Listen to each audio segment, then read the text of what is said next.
নমস্কার বন্ধুরা, আমার আরও একটি ব্লগে সবাইকে স্বাগত জানাচ্ছি। শুরু করছি আমার আজকের ব্লগটি। আজকে আমার ডেস্টিনেশন হচ্ছে রানাঘাট অবকাশ পার্ক।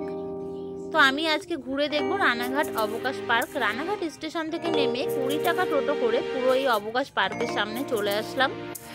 এখানে 20 টাকা টিকিট। 20 টাকা টিকিট কেটে আমি প্রথমেই ঢুকে পড়লাম। আমি প্রথমে এই যে সামনে থেকে শুরু করছি। এখানে কিন্তু আছে বাচ্চাদের জন্যে ষাঁড় চড়ার জন্য কার আছে।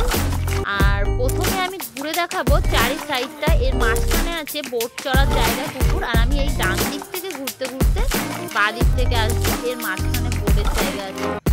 এখানে ডান দিকে এখানে এই পাশে আছে সমস্ত বাচ্চারা খেলছে। এখানে কিন্তু কোনো রকমের বাইরে থেকে খাবার অ্যালাউ করে না, মানে এখানে খালি ঘুরতে হবে। আর এর ভেতরে একটা রেস্টুরেন্ট আছে, আপনারা চাইলে খেতে পারবেন। আর এই যে দেখতে পাচ্ছেন বড় পুকুরটা, এটাতে বোট চড়তে পারবেন।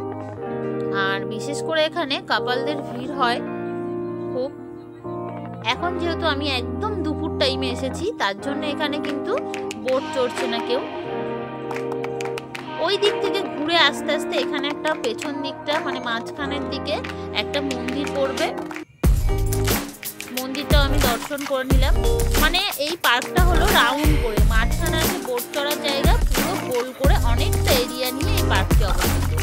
আর এই বাঁদিকে আছে চূর্ণী নদী। চূর্ণী নদীর তীরে অবস্থিত এই অবকাশ পার্ক।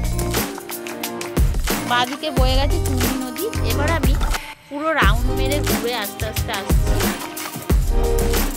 এখানে কিন্তু চারিদিকটা পার্কের খুব সুন্দর সাজানো আছে। এই যে এখানে বোট চড়তে পারেন চাইলে, গোল করে জায়গাটা বেশ গাছ দিয়ে সুন্দর করে সাজানো আছে।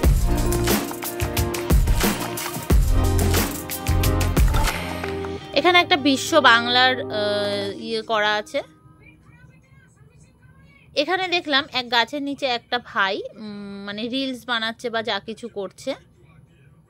এখানে আর কি সারাদিনে একটু যারা কলেজের ফাঁকে সময় কাটায় তারা একটু এসে বসতে পারে, তার জন্যে সবাই আসে। আমি যেহেতু একদম দুপুরবেলা এসেছি, এই জন্য এই পার্কটি ফাঁকা আছে। পার্কটি অসম্ভব মূর্তি দিয়ে সাজানো আছে। এইগুলো হলো, এই যে ঘরগুলো দেখতে পাচ্ছেন, এইগুলো হলো রেস্টুরেন্ট। এইটা হলো রেস্টুরেন্ট। আর এইটা হচ্ছে খাবার টেবিল আছে ভেতরে।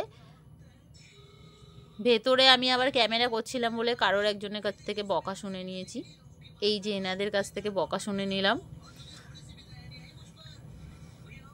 এই খাবার, এই যে রেস্টুরেন্টটা কিন্তু খুব সুন্দর, অসাধারণ দেখতে। এখানে চাইলে আপনারা সমস্ত কিছু অর্ডার দিয়ে খেতে পারবেন। এবার আমরা চলে যাই বাচ্চাদের জন্য। কিন্তু এখানে প্রচুর জিনিস আছে দেখার মতো। এখানে আছে মোটু পাতলু, এখানে আছে ভীমের পুরো টিমটা আছে। স্ট্যাচুগুলো এত সুন্দর। বাচ্চাদের জন্য এখানে আছে, এইগুলো কিন্তু কোনো টাকা লাগবে না, ফ্রিতেই আছে। এইটা হচ্ছে জাম্পিং। বাচ্চাদের জন্য এই জাম্পিং করার জায়গাটা আছে, কত সুন্দর।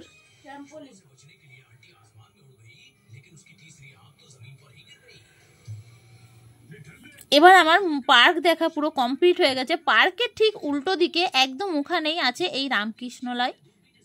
এখানে চাইলে আপনারা দর্শন করতে পারবেন। ভিডিওটি ভালো লাগলে অবশ্যই লাইক করে পাশে থাকবেন।